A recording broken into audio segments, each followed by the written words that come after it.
Uncontrolled Substance TV.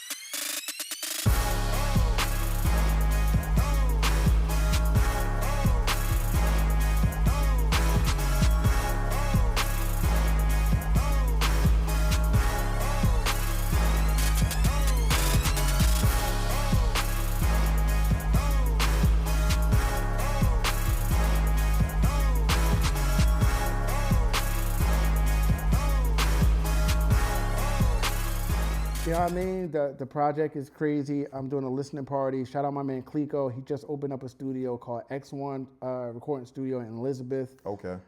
So stay tuned. I'm gonna let people know when the listening party. Yo, that album is, man. Like, I haven't heard an album like that since like I heard Life After Death. And if I'm not mistaken, we was listening to Life After Death on PlayStation. If I'm not mistaken, it was a PlayStation, and we was in my living room. It was me, Wools, and Leonard, and Reef, and they was playing Life After Death on the PlayStation in the living room. We was listening to it.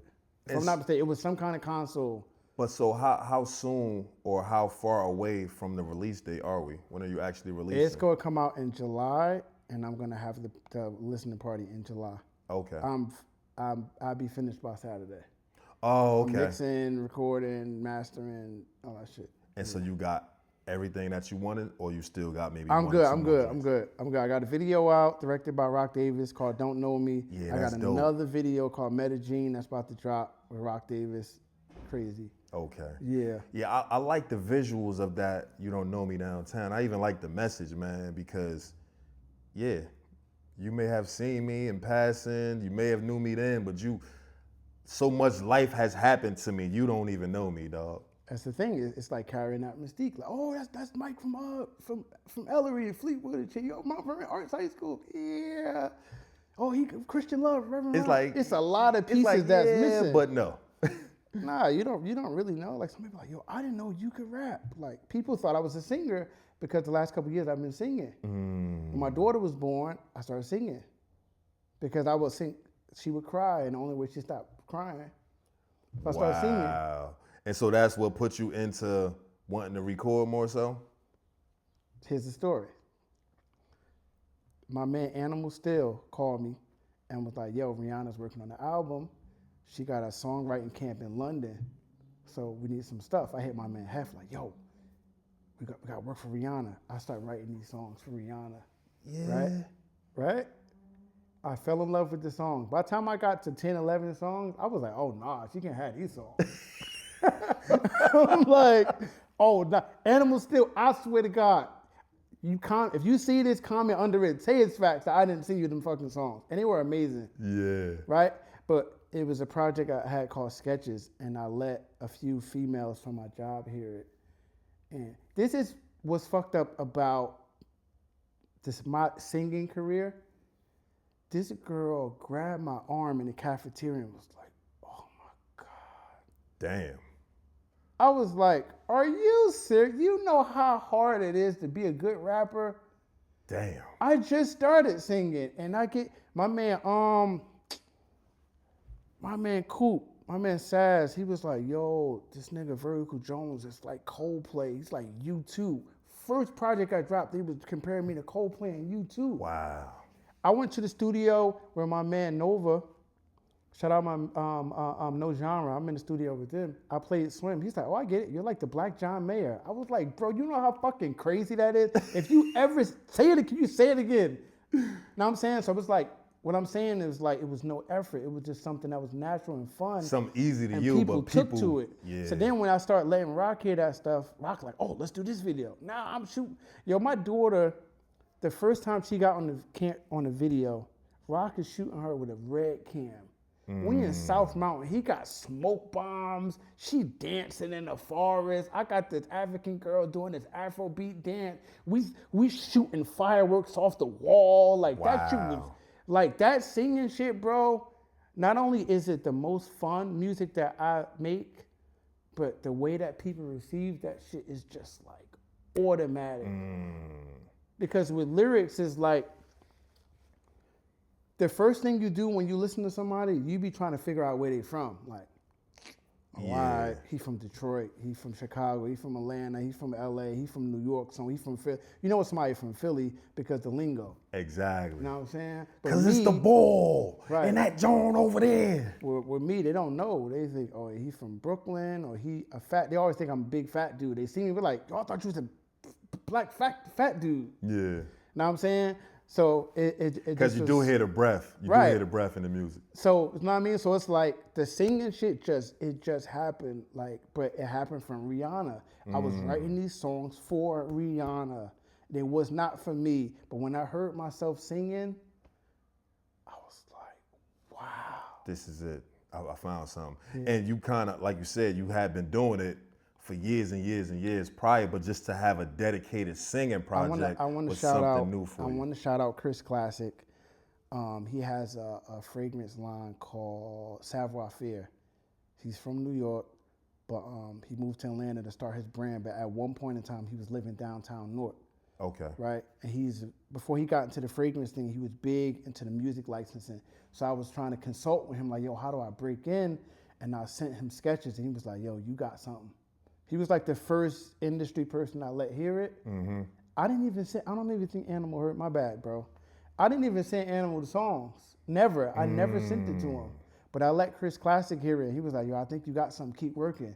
And it inspired me to continue to do it. That push. Because my brother hated it. He hated me singing because the whole time he's been schooling me and, you know, training me to be this rapper that was going to follow in his footsteps, and I did.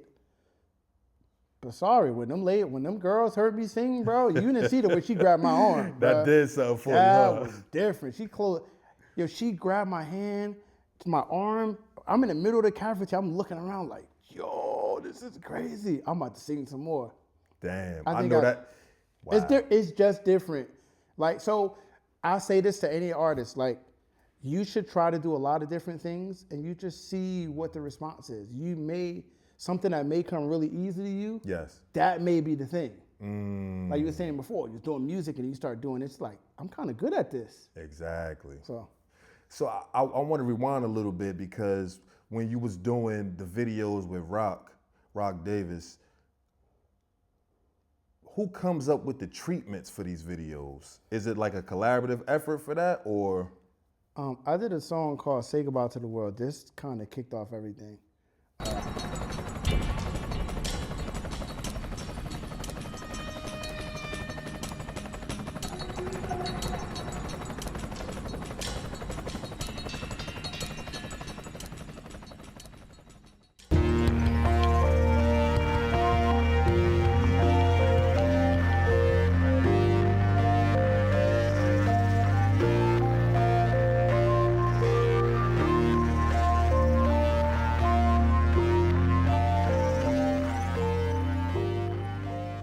At the time, Roc was working with his old partner, Jay Rodriguez.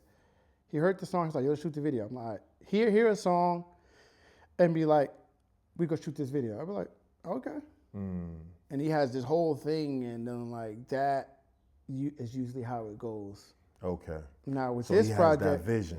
With this project, we kind of collaborate. Okay. With it. But usually here's a song. I'm never like, Roc, let's shoot a video. And he's like, I give him some music while he's shooting films and doing movies and traveling. Yeah. Because I don't know where this just was at with the big statues. He was just somewhere, but yeah. He in Vietnam. Like, yeah, he's like a world, the world watcher. You constantly need, for him, he's like, I need some music to listen to while I'm working out and driving and, going, doing the shit. And while he's doing that, he may hear something. A lot of the stuff that was on the film is just stuff that I just gave him to listen to, unfinished, and it turned into the sound bed for a film. Like, I ended up doing 2 scores for bro. You know what I'm saying? And now we're working more tightly to get stuff done creatively. So shout out Roc Davis. But yeah, Roc is dope, yo. That is a blessing just to have, formed that relationship, and you guys both are so great, but you guys both inspire each other. Yeah. Roc is incredible, and Roc is the most humble guy. Like, I've been with him. We was in Philly doing a Heaven to Hell video, And the only thing about Roc, yo, shout out Roc, yo, he had everybody in that video. Like, he had Shotgun Suge, got Surf, Free the Wave. Surf was in the video. He had Bless McFly. He had Photo. Fucking Drift was in the video. Playing I mean, like, he had all of the upcoming rappers, battle rappers, just putting them on. Roc is so crazy that when Ice Spice came out, he like, yo, come down the street. I was living on Elizabeth Avenue, 603 Elizabeth Avenue. He's like, yo, come down the street. I'm shooting a video. He never tell me who in the video. This nigga got Ice Spice on Elizabeth Avenue, across from the park. You know what, the store? Yeah. Before I don't know the name of the building, but before that intersection. That's 515. Right, before you get to 515, the building right there, he got Ice Spice out there. Wow. She just dropped the damn song. Damn. This Roc, why are you in the middle of the hood? Because he from Newark. Roc don't care. He crazy, bro. Yeah. Why you got Ice Spice on Elizabeth Avenue? I got the pictures in my phone. Yo, when I came home, fire. I was the man. I was showing my kids, look, I got Ice Spice. Yo, that's fire though. Right. Because I look at that pathway and it shows you seeing guys like Roc. Seeing, guys like Nimi Hendrix, yeah. Nimi Hendrix, exactly. Cause Identity-ish, yeah. like all the homies. It makes it seem as though it's very attainable because, although these guys, they're legends from, the town, but it gives you a bar and a barometer to say that if that man can get there, then I can too. I remember a summer, this certain summer, I saw Nimi had this interview. And Nimi, if you watching this, shout out to you. I remember. Tell me I'm lying. He had an interview. This is the first time I saw a rig. This nigga had a rig that looked like some shotgun shit. Like he had the 7D when the 7Ds was out and everybody was right. He had this rig. I was like, yo, what the hell is that? That shit look like some like ASR shit, right? That summer Nimi did like 100 videos. He just kept doing it. This is like when the Secret Society shit first started. They already was doing Secret Society as like a clique. Because I was somebody that was associated with them, LA Times, was like managing me for a minute. So I was already associated with Bless and Photo and them and Tax G. Like I know them for a long time. But that summer, I watched Nimi do all of these videos, and then after a while, he just got to a level that, Yeah. He's definitely. I've seen Nimi put in the work, and Nimi also has an internship where he encourages. He teaches upcoming, and a lot of these new directors in Jersey that's moving comes under him. Cause I've seen that on Instagram. He kind of has like these classes that he gives back, and he kind of like I think they was like giving out laptops or something. It was something that they was doing. Or he put them in the field. He be in the field with them. Yeah. I mean, female director. He's one of the first ones I saw really putting females in a position to direct. Like, shout out Nimi. Like, yeah, that's dope, man. Because I definitely see a pathway. And like I said, I must have had my head under a rock for the past couple of years. But as I stepped out, I'm seeing a lot, man. It's a lot of energy swirling around the city, and it's coming beautiful. back. It's coming back. It's beautiful. It's coming back. The energy is coming back. Yeah. A lot of people went to Atlanta, went to North Carolina. Some people is coming back, and now you're starting to feel the energy in the city. And I thank God I'm still here. God knows where I could have been at. I could have been in Florianopolis, Brazil, or some shit. Yeah. I'm here, still around, and still able to be relevant and still do stuff. Absolutely. Raise my kids here. And that is dope because, like you said, out of all the places that you could have been, you got ties to Baltimore, you got ties to LA. What is it about Jersey that just was like, nah, man, this is where I want to raise my youngins at? It's like, I don't know. It's like it's the foundation for me. Eventually, I'll be somewhere else, but right now, I need to be here. I need to feel the energy of the city. Yeah. For right now, I'm sure I'll be somewhere else at some point. But for right now, it's been great for me, and I'm getting into like creative director work and design and clothes and shit. And it's like, I just go back to being in high school, and I want to wear the Coogee sweater, and I want to come late. I want to wear the iceberg, and I want to come to school late so they can see me with the iceberg, you know what I'm saying? Or, you know what I'm saying? Like, Yeah. that was the shit. You know what I'm saying? It's just, I just go back to that, like, they're wearing the Jabols. You know what I'm saying? Like that's what it was with us. And if you wasn't fresh, you didn't have to be fresh.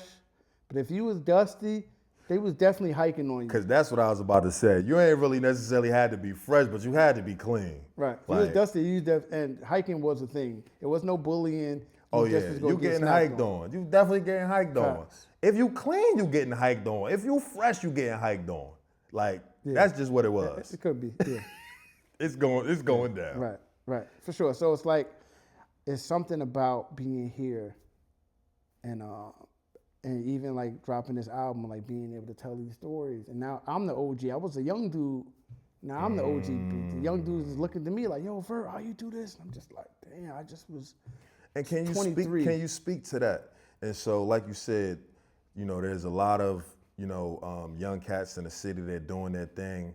So is there any artists or anybody out here from the younger generation that you've kind of sort of put your arms around and kind of like tried to mentor and show them the game? I'm not really abreast to the new or younger artists, but shout out YD Stoner, shout out Voodoo Priest. I started to mentor him. He moved out to Houston. He's doing his thing, you know what I'm saying? Got videos and shit. And it's just like, I think he got like 4 projects out. And it's just like, he don't understand that most artists don't have no fucking music. Facts. Y'all ain't got no music, y'all ain't got no mixtapes, and everybody artists. If you're artists, you should make art. Yeah. And I teach that. Like, if you an artist, you need to make art. If you paint, where the paintings at, my nigga? If you're a comedian, where the jokes? Where the jokes? You know gotta do what it is. Like, where the special that you say at? that you do. Yeah, so anybody that's an artist, like, it ain't gotta be great. It's gonna be great eventually, but you gotta put some shit out. Put that work in. I call it the putting art on the wall. You know what I'm saying? I have this fascination with museums. I was like, I feel like my music should be in the MoMA, like the Museum of Modern Art. Like this long hallway with the marble floors, and like my music is like forever. And this is real shit. This is the only way that you live forever, right? I think back to my grandfather, Luther Jones, right? My grandfather, Luther Jones, was a contractor in Wilson County, North Carolina. He was one of the first blacks in that town that had his own company. He would buy this big lot of land, put a road in the middle of it, put all his machines, and he built all the houses. He built the whole neighborhood, churches, whole shit.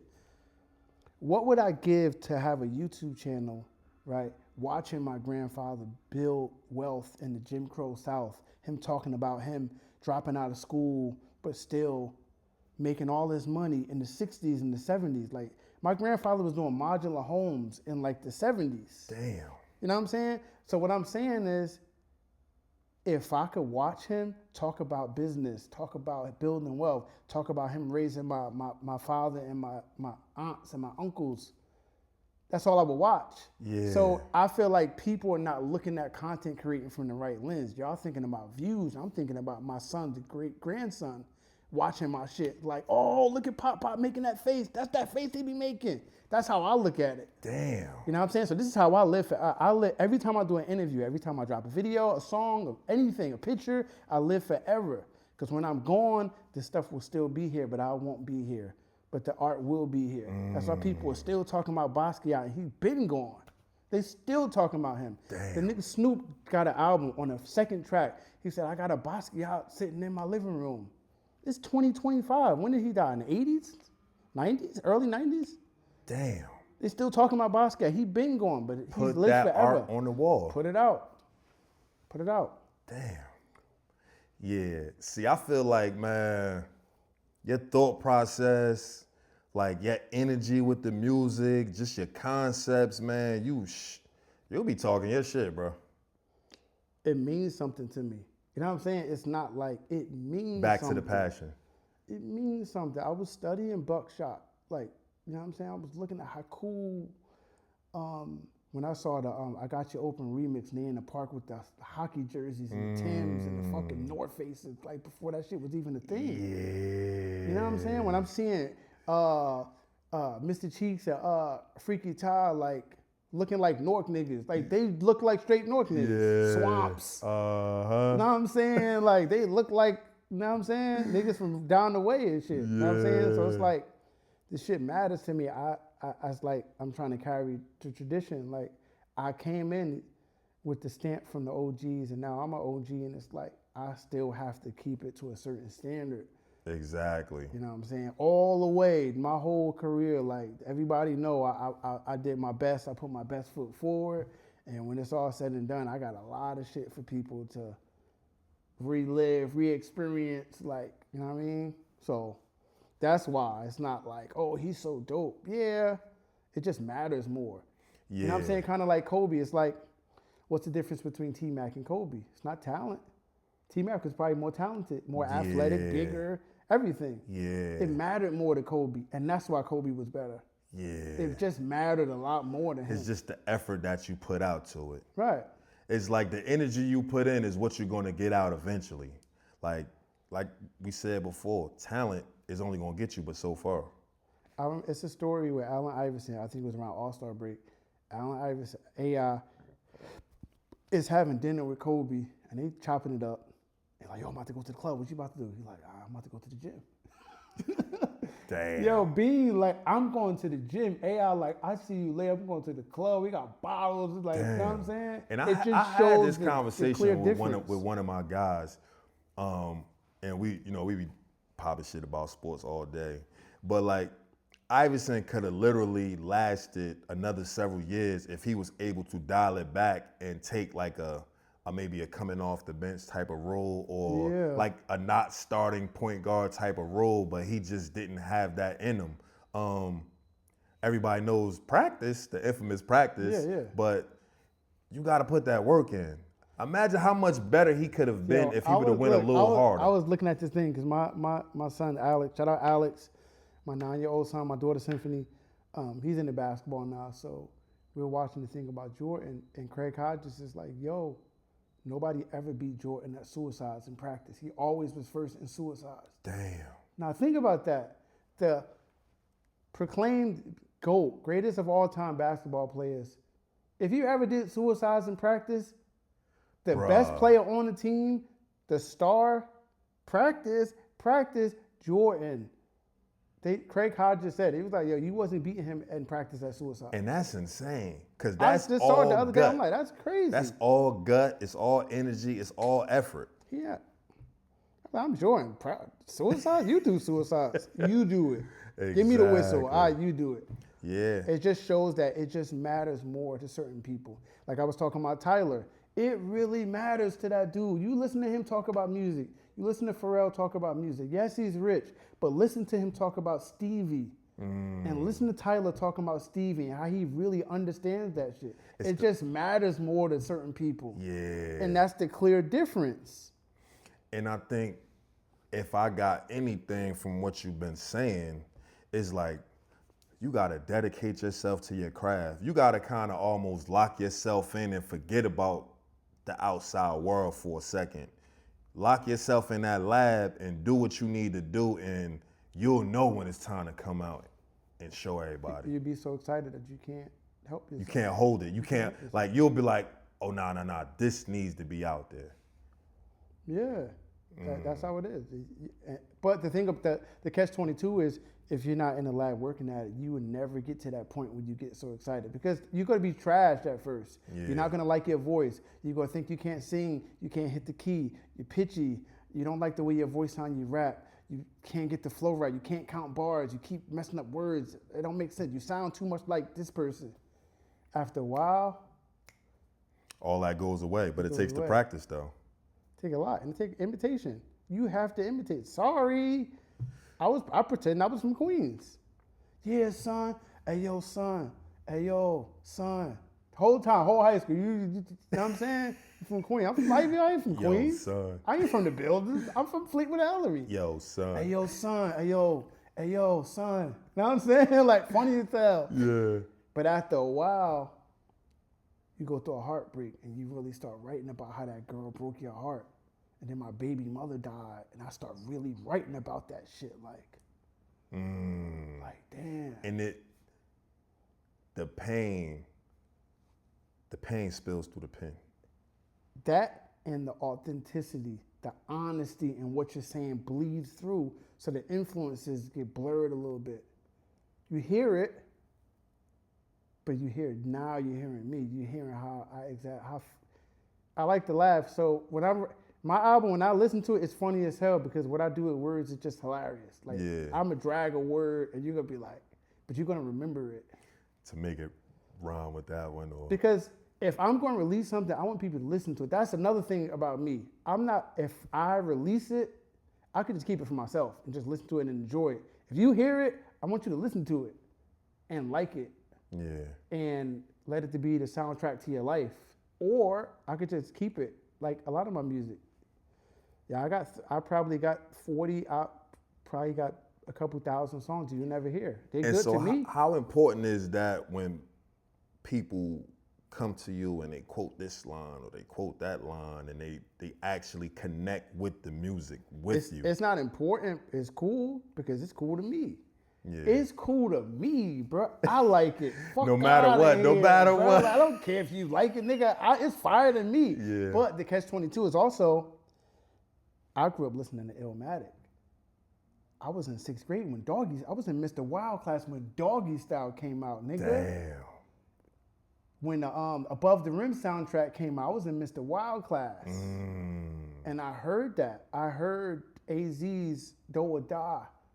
I heard Mobb Deep. I heard Biggie and Pharoah Monch. And I've heard the best. So when I say it's good, it's not good because it's me.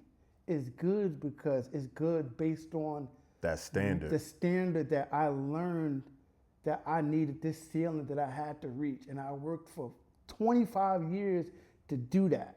Yeah, I can't wait to hear that, man. I'm selling it, ain't I? I'm selling this thing. Hey, yo, boy. I'm like, man. Yeah, shit like, yeah, that boy good. Man, shit like banana pudding. Nah, real shit. It's dope. It's dope. Yo, I'll play a little bit for you before I leave. But it matters to me, and the ceiling has always been there, and I finally been able to hit it. But speaking of that ceiling, though, it must be bittersweet. I mean, and I know you got endeavors, you got the clothes, you know what I mean? You got your programs, you want to help new artists, or not even just new artists, you want to help people deal with everything that they dealing with. Yeah. But can you really just step away? From rapping? Yeah, I'm too good. But so is it to where as though you won't put anything out, but you'll still record, or you won't even record? Only thing I will do is put out things that people haven't heard yet, like unreleased stuff. I'll do Okay, that. so things that you have that's already in the cut. Yeah, I'll do that. Like lost tapes, I probably do a series of lost tape stuff because it has to come out. It can't stay on my computer. Exactly. You know what I mean? But the bigger reason how is dope is that? the bigger reason is this. My daughter's 15. She started high school. My son is 9. He wants to play basketball. I'm fire, but how much potential do my 9-year-old son got? So it's time to show up for him in that way. And for her, she sings, raps, plays the guitar, skateboards, fast as hell, dope on the court. My man, shout out my man Allen Watson. He's a NBA trainer. I had him at Westside in the summer. She working out with an NBA trainer, the same dude that trained Austin. What's his name? Austin Rivers, whatever. Yeah. The same dude that trained him was training my daughter at Westside in the summer. She working out, doing euros and middies and shit, twing, behind the back, twing, that. Yeah, that's. Know what I'm saying? So it's like, what if I show up for them the same way that I put into my music? Like the same passion, what if I put into the kids now? It's their turn. It's not my turn. Yeah. It's not fair. Yeah. Yes, I'm fired, but they're probably more fire. Yeah. Because they have time and they got youth and they got me. And that's the key because you have experienced it. You have seen it. You Right. know what it takes. Right. So to pour into their cup. And I could put them with certain people. Like, shout out D-Roc. I think he's in charge of the basketball program at North Star, my cousin. Okay. You know what I'm saying? Like, she was working out with D-Roc and Ali. These are both Newark basketball street legends. Like, they're training her. Room full of niggas. that's there to work out with them, and they're both training my daughter, and everybody's looking at like, who is this little girl? Why are they working out with this girl? It's because of my relationship with them. That's the Damn. difference. That's so the I difference. can stay here and be cool and shit, but she's on the sideline cheering for me, and I need to be on the sideline cheering for her. Damn. I can still be cool, but I need to be cool on the sideline. Real shit. Like, at what point is it gonna be about your kids? Like, I feel like that's just clown shit. Like, it's their turn. Fuck out of here, bro. Yeah. I did my thing. That's a bar. Right? That's I'm just a bar. saying, like, Nah, I my mean, 9-year-old son, yeah. how much potential, he can be anything he want. But not if I'm still trying to be all in the video. Hey, yo, see your references, bro. You can tell you from that era, bro, because you... Be all in the video. Come to death row, nigga. Fuck out of here. Nah, real shit. Oh, man, Ivy Hill, Nook, baby, for real, man. Damn. As hell, yo. That's what I'm talking about, though. And so, I feel like as we, wind down, we spoke about a lot of things. Is there anything that you possibly may have wanted to get to that we didn't get to? Anything you want to promote, put out there, any shout outs you want to give or anything of that nature? Just my kids, man. Symphony, I'm so proud of you for how strong you are. If I lost my mother when I was in the 8th grade, in Miss Hampton class, I'd probably be outside shooting niggas. Yeah. I probably would have been out there with whacking them. And light-skinned Damon and them just being crazy. Damn, rest You know in what I'm saying? peace, too. You know what I mean? Man. Just because, but it was like, she's so strong. My son's so strong. Like, and it's like, I feel like as long as they got me and I'm on my square and shit, like they gonna be all right. So it's like, let me shift a little bit. Let me just really show up for them and let's see what they could become. I'm always gonna have this, but let's see. You know what I mean? Like, try to give them a real shot to be successful. I feel like a lot of times, either the parents are trying to still be the star, or they're trying to vicariously live through their kids. Yeah. And it's... Y'all can't beat me. Like, it ain't no vicariously nothing. This is the rare, you know what I'm saying? This is the fuckhead. Talk your shit. You know what I'm saying? Nah, you can't. But I will say, man, That's funny. There's a heaviness to you, man, and I just want to make sure that you know what I mean, you are right too as well, man, because I know you've been through some things. Oh, man. Everybody has their own journey, but it's crazy. It's really important to me just to acknowledge, you know what I mean, that you're doing all right and that you're in a good space, man. Today I'm okay today. Yeah. Today I'm in therapy and shit. Like, we all in therapy. Yeah. Because I lost my queen, bro. Yeah. Like, my kids literally woke up in the morning and went into the living room and saw their mother on the floor, bro. Like, I was with her 15 years, bro. Co-parenting for 3 years. Like, we were friends and we was, had our thing, but we were in a good space. Yeah. And I watched my daughter's heart break. And I watched my son be totally confused. He still don't understand what the hell is going on. Yeah.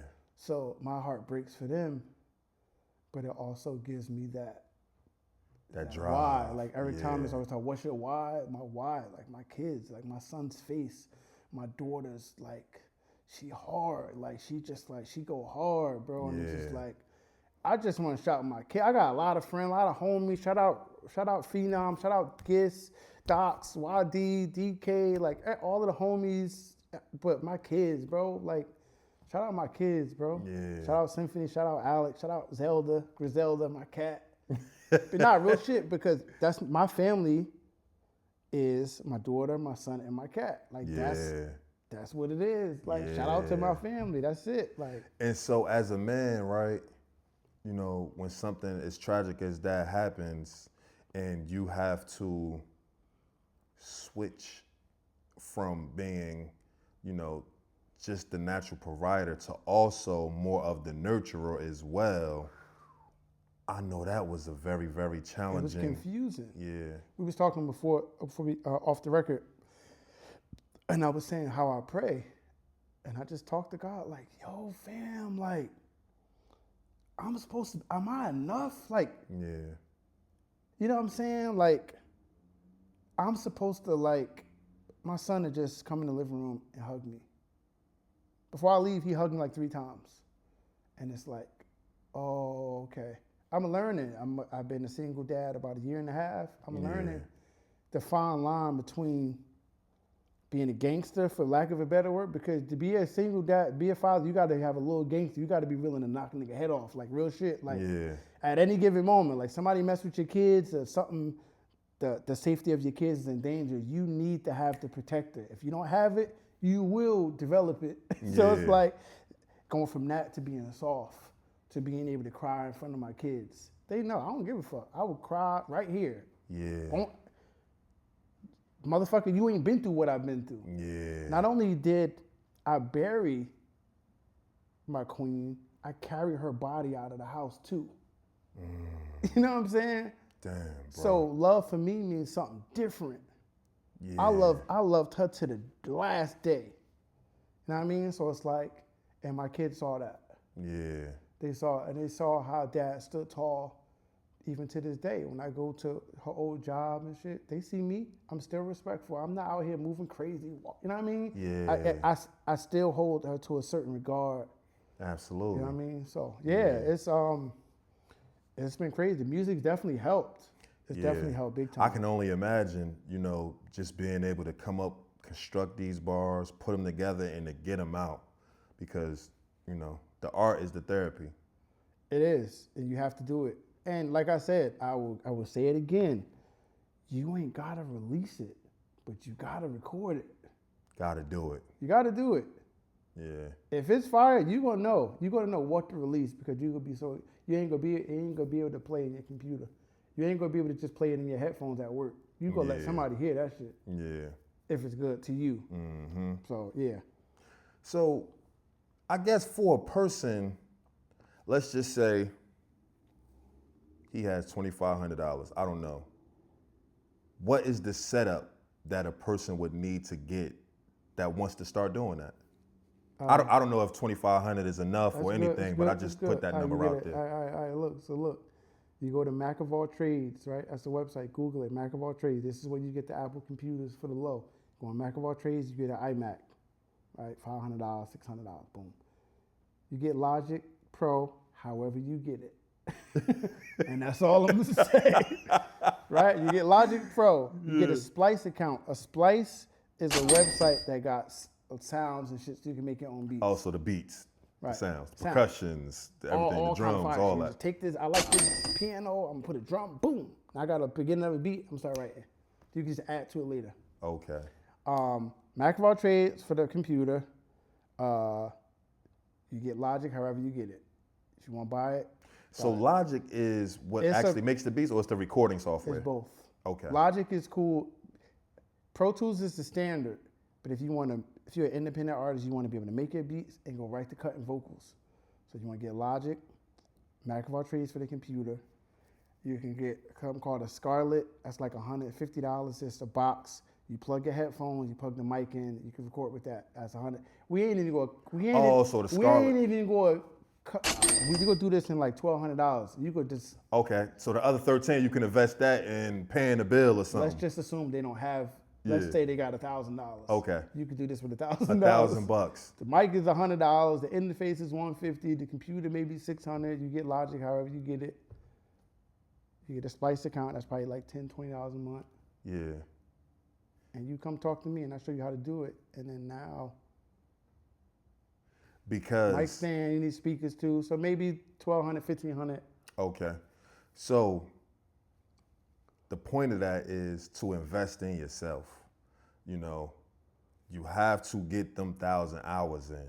That's what I always wanted to do.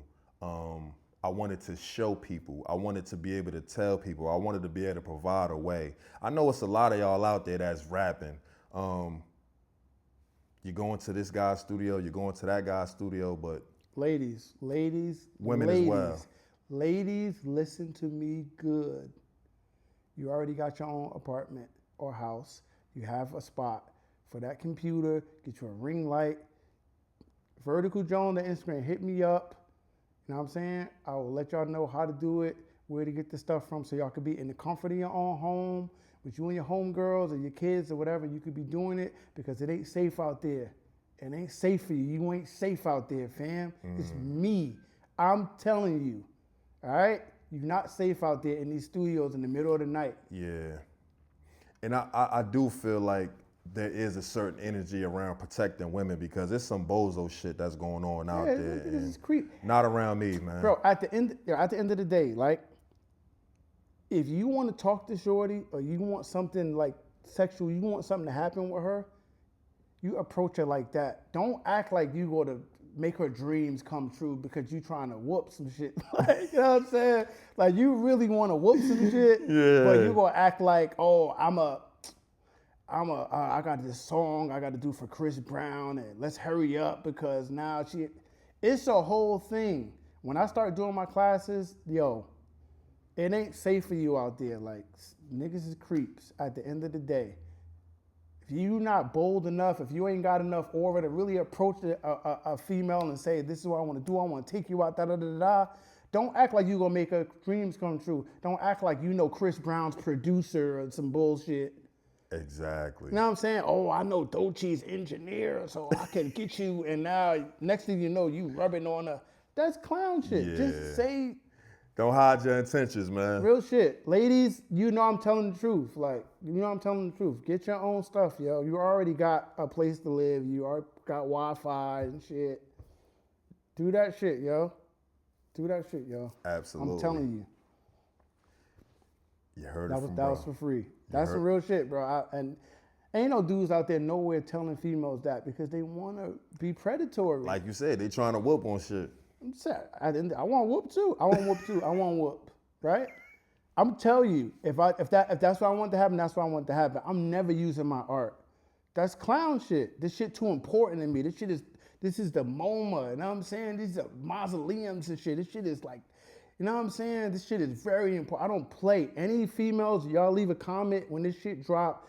Ask them about me. Do I be on some? No. This shit is important. And I know what's important to you. And a lot of females and a lot of younger artists, dudes too. Y'all be trusting these people. You be trusting your dreams in their hands. And they just be like, Yeah. why is everybody music in some producer's computer in some studio?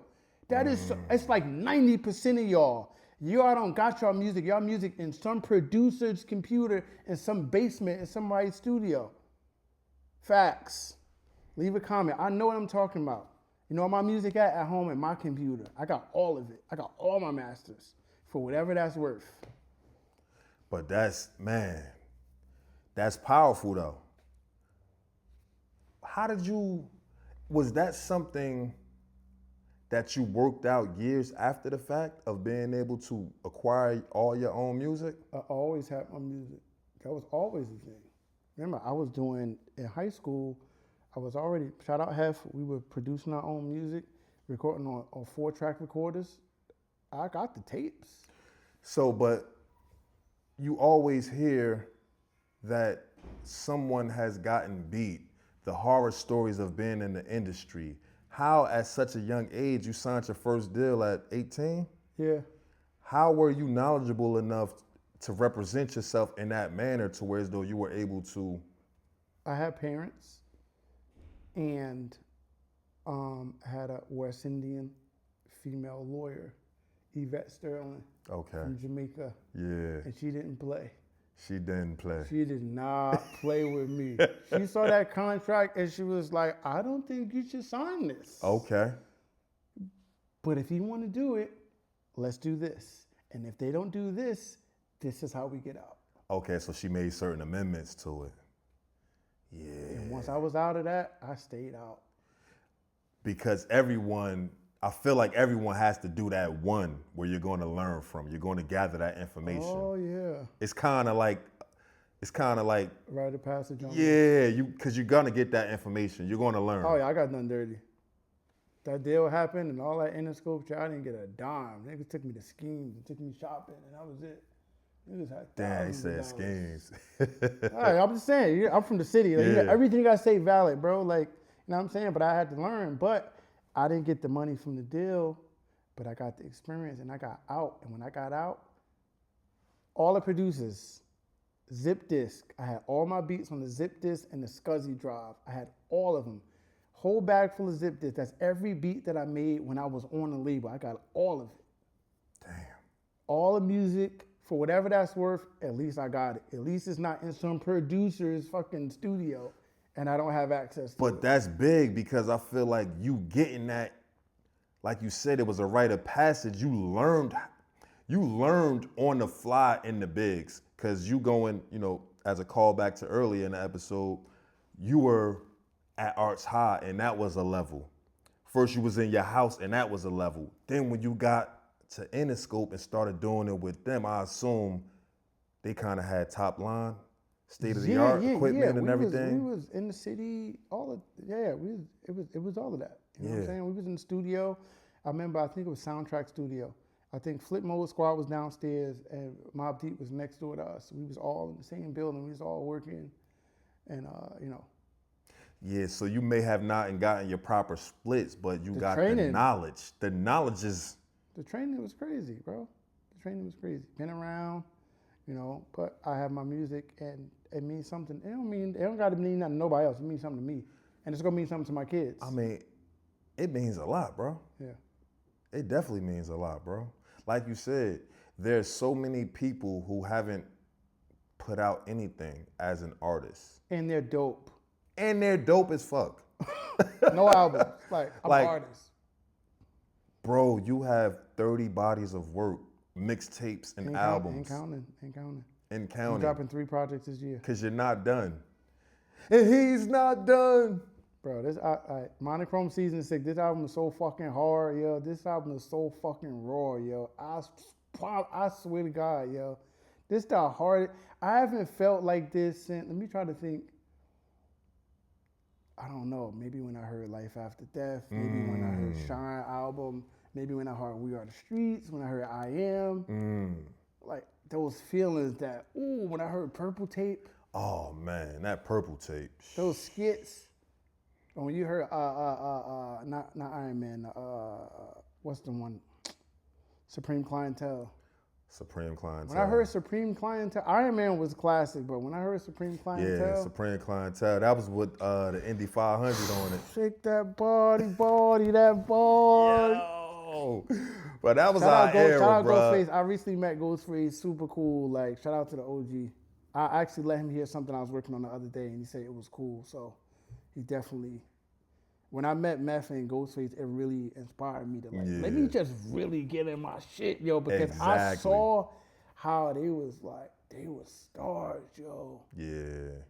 They was stars. And I just was, Roc shot a video for Red and Meth, that La La La video. Okay. I never knew he shot that.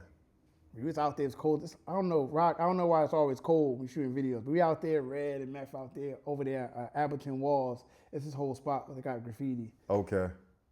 They stars, man. Red, he a star. So humble, be a star. Meth, hop out the truck. Star, yo, they just get right to it. Like, damn. Snap, and they just like, the same Meth we grew up loving, the same Red. And like, so it's like at the end of the day, to go back to the video, I shot a video, me and Roc shot a video on Broad and Market at 2 o'clock in the afternoon on a spring day. Yeah. Everybody in their mother outside. The brothers behind me with the final call paper, the buses dropping, everybody just outside. I'm just out there doing that shit. I think it captured everything, every element of the city. It did. Because the driving part, you know what we did? All right, so we went downtown, did all that, boom. He was like, yo, we gonna go back to the hood. We go on South Orange Avenue in Sanford. We go to the top of the hill by Nico's. Okay. Right? We go by Nico's. Exactly. And we drive all the way downtown. West side, all that shit, all the way downtown. And then got all that. Got everything. Wow. Yeah. But I feel like to create a video, like you would almost have to do that. Like I feel like I would like to get like all of the main, like you got to get all of the main blocks, like a Springfield Ave, South Orange Ave, like you said, Clinton, like just the B-roll to have that in, you know what I mean, on certain scenes. Like I think the thing about authenticity is like, I ain't from the number blocks. I got people from South this, North, I told you where I'm from. So I'm gonna go to Sanford Avenue or South Orange Avenue. I'm gonna go by Nico's, and I'm gonna hop in Roc truck, and he gonna film me driving up the way. I'm gonna pass West Side. All my niggas went to West Side. Rough Riders. All my niggas went to West Side. I'm gonna go up 18th Avenue. I'm gonna go up South Orange Avenue. It's my part of North. It's my North from my lens. From your lens, but I just to push back a little bit off that too, because everybody, what's that bus that we caught? That number one bus. What's the bus that say? What does that number one say on the front of it? Talk your shit. What does the number one say on the front of it? It say One Ivy Hill. Ivy Hill. Facts. That's Springfield Avenue. That's 16th Avenue. Right. Like I went to North Tech and I caught that bus every day. Yo, when I go downtown, I still take the way that the one go. I go up 16th Avenue. Either I'm on 15th Avenue. Make the left on Bergen. Right. Make a left on Grove. 18th. Exactly. I still go that way. Take the bus route. Yo, that's crazy. Right. If you was doubting now, I'm from the city. Fuck out of here. Yeah. I mean, I had the pleasure of, living in several neighborhoods throughout the city, but, Ivy Hill will always be my home, man. That's home, but I raised my kids in the South. Yeah. So my kids is from the South. Elizabeth Avenue, we lived on Schloss Street, but Elizabeth Avenue, 603 Elizabeth Avenue, and then we lived on Keir, across from the basketball court. Okay. So my kids is from the South. I'm from the West Ward. Yeah. Damn. So it's been real, man. It's almost time for us to get up out of here, man. I really do appreciate you coming through and lending your credibility to the platform, man. I really do appreciate you because you came with so much energy, so much game, so many jewels, so many stories, so many reflections, man. It's just been dope to have you here in your presence, man. Like I said, I haven't seen you in a month of Sundays, bro. Like, you know what I mean? Bro, it's weird that we cross paths like this, but I do appreciate it, man. Yo, and I'm sorry, I was just laughing like, yo, Jordan got a podcast. Yo, who would have thought Michael Jordan had a podcast? Yo, wait till they see. Like, first thing they gonna do is laugh. Like, dang, he don't like Jordan no more. He got a beard. Word. He probably grew a beard. But you know what? The when crazy did you grow part, the beard? because the crazy part was when I was younger, I used to keep the pencil joint. I ain't even had a full little joint. I used to keep the pencil joint, and I had the dreads. I went bald now, but yeah, man, I switched it up on them. Once you like a bald head individual, I feel like you can't have a pencil joint no more. You gotta have you gotta have a Ricky Rose joint, man, when you bald head, bro. Yeah. That's just how I looked at it. I don't know, but forever, for the longest time, I had the pencil joint. That was my shape up. Bro, that's funny as hell, bro. Like, every Friday, going to the Spaghetti, going to get lined up. I still remember going to Souls on Sanford Ave. Exactly. I still remember that. He's still there? He's sharp. Yeah, he's sharp. Yo, that was my bro, man. I ain't been there in forever, man. I used to go to Crispy Cuts, which was right down there. Exactly. The next corner. Yeah, right there, Crispy Cuts. That was my dude, Crispy Cuts. See, he used to be, where I first started seeing him was on Varsity Road. It was, I forget homeboy name that had the shop there. They cut my haircut for the prom. Exactly, right there by Tim Brown and them house right there. Yeah, by Tim. Shout out Tim. Exactly, shout out TB, you know what I mean? So, check this out. So, Chris Yeardy, he was managing Fatal, and I produced Fatal's last album. Wow. I produced on Fatal's last album. Damn. I didn't even know that they used them beats. Damn. Because at the time, I think his name is Halu Patton. He worked at G Unit, and me and my man Hef used to go to G Unit and make beats. So a lot of those beats was for 50. Wow. But 50 didn't take them, and Fatal ended up using them. And it's out now. Damn. I was listening to Fatal music. I was like, wait, he used this, and he used this. And so shout out Fatal, rest in peace, Fatal Hussein. Exactly, man. That was really, really unexpected. But I actually saw his daughter just recently. She was online, and she's, in the content space like that. So shout out to her as well. Oh, that's dope. Word, shout out. Word is born. I was like, man, that's really, really nostalgic right there. I feel kind of old, you know what I mean, seeing her up there doing her thing, but it's dope. It's definitely a blessing. It's crazy how everything, especially my story, I'm so connected to everybody. whether you know it or not, if I tell the story, you're like, oh shit, like damn, I didn't know you know this person. Yeah. This person. I kind of always been around. I just kind of like stayed in my own space. And lastly, before I get we get up out of here, we mentioned Rowdy Rod. He's from the area, and like you said, Rowdy was one of the coolest cats. He's the first one. I actually just we was communicating through the DMs, just recently. I actually told him that you was gonna come up and everything, and he said one thing that stood out was he remembered that, his managers wound up managing you. So it was funny that you had mentioned that in the story. Crazy. But I do feel like, I don't know, you're not rapping anymore, but Ross said he got some things coming through the pipelines or whatever. I'm still promoting my album, so I'm rapping for now. Yeah. It's not another album coming after this, but I still have to promote. It's such a body of work. I have to like do the work. I got to go outside and on the press runs, shake hands, everything, kiss the babies, like, exactly, get politics it done. as usual. Yeah. I was just going to say, just from a fan's perspective, seeing both of y'all at the heights of what you guys had accomplished, it would have been magic to see that y'all kind of on a collaboration. But maybe for another lifetime, since you gracefully bowing out of the game after this wonderful, amazing Monochrome 6. Rowdy, did you know that when I graduated from arts, that we played Never when we walked out of the auditorium? Damn. I still remember that video. Never. Like, I'm so fire, right, that I don't have to hold back of giving anybody credit. You know what I'm saying? Yeah. Like, he was the guy, bro. Like, make no mistake. Like, we was talking about Michael Gardner. He was the guy, my nigga. Like, make no mistake. These was those guys in school. 1000%. Still are those guys. So the lesson is like, it don't take nothing away from you to salute the next person. Give credit to anybody, because they're fire. I'm fired too. You fire. Everybody's fired in their own ways. Like, exactly. Niggas really be hung up about that. Why you can't show love? Like, niggas is weird. Yeah, bro. I never really came with that type of energy, because I always feel like you said, man, your brightness, it doesn't dim mine. If anything, it brings more. Rowdy was already pop. Like I said, when I graduated high school, he was gone. Yeah. And then he started doing movies after that. So he inspired me, because I don't know a lot of them other people from other parts of New York. Like, he from around the way. Like, I can't even get to school without passing his house. Wow, right there on the corner.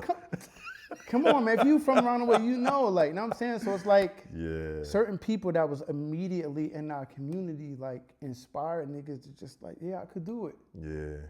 Yeah, so shout out to everybody that I mentioned. Shout out my kids, you know what I'm saying? Absolutely. I'm happy to be here. Like, it's like special for me to talk to somebody that's from my neighborhood, because it's such a special place to me. Yeah. You know what I mean? It's like when you hear Nas talk about Queensbridge, it's like, it's different. Yeah. You know what I'm saying? Exactly. Like, Hov don't talk about Marcy the way Nas talk about the bridge. Exactly. I talk about Ivy Hill the way they talk about the bridge. You know what I'm saying? It's like, it's a special place. Or Hollis, Queens. Like, you know what? There is a level of pride to that. You know what I mean? And because, like I said, I was out there a little bit of everywhere, but like, there's no place like home at the end of the day. You know what I mean? And I'm sure anybody from any part of the city feel like that too. Yeah. But for me, like, I'm about Vernon Lion. Fuck out of here. And with that being said, man, we gonna holla at y'all. If you got anything out of this joint with the man Vertical Jones, like, comment, subscribe, share, all that good stuff. Peace. Yo, that's funny as hell, yo. Bro. Damn, bro. I can't have stressing them outdo me. You better come with it. You gotta have the quotables, man. Word. Shit. Nah, that shit was fun, man. Word, hell yeah. That shit was fun. Oh, man.